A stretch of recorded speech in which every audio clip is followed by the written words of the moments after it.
আজকে যে অঙ্কটা এনেছি দেখো, অঙ্কটা হলো a x square plus b x plus c is equal to zero.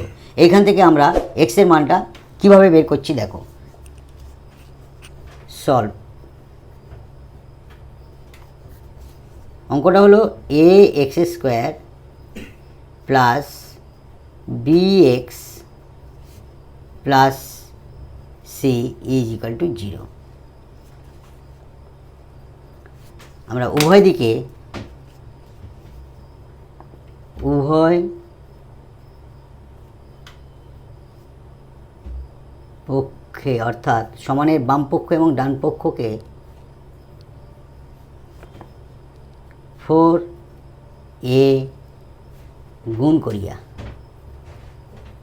দেখ গুণ করলে কী হবে, আমরা 4a গুণ করছি, এদিকে গুণ করছি a x square plus b x plus c, ডান দিকেও গুণ করছি আমরা 4a। তাহলে 4a গুণ করলে সেই জিরো ফিরে আসে।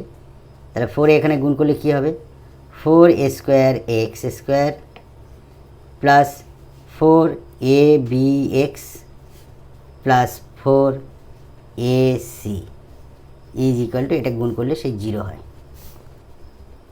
দেখো 4a square x square plus 4abx is equal to plus 4ac-টাকে আমরা ডান দিকে নিয়ে গেলে মাইনাস 4ac হয়।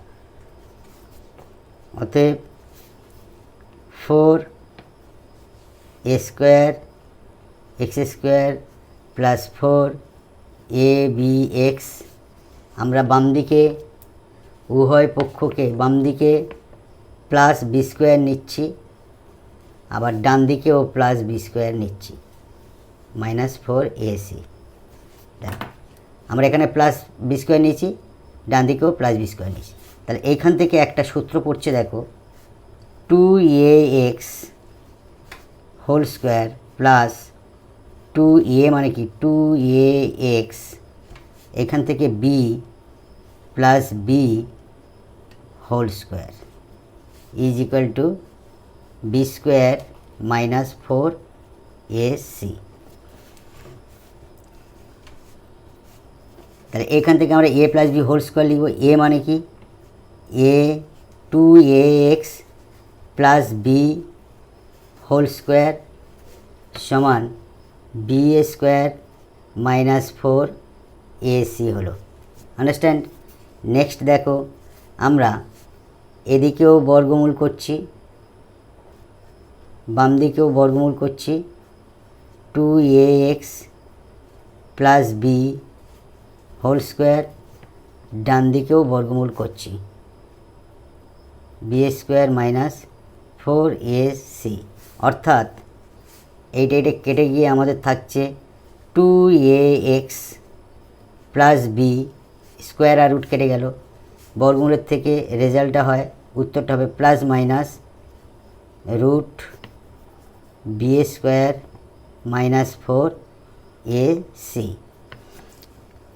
অতএব আমাদের 2ax রাখছি, বিটা উপার করে নিয়ে গেলে কী হবে, ডান দিকে নিয়ে গেলে minus b plus minus root b square minus 4ac। অতএব আমাদের এক্সের মান বের করতে হবে, তাই আমরা এক্সটাকে রাখছি, x is equal to minus b plus minus root b square minus 4ac, নিচে চলে এলো আমাদের 2a, এক্সটা থাকছে 2a চলে এলো। It will be answer.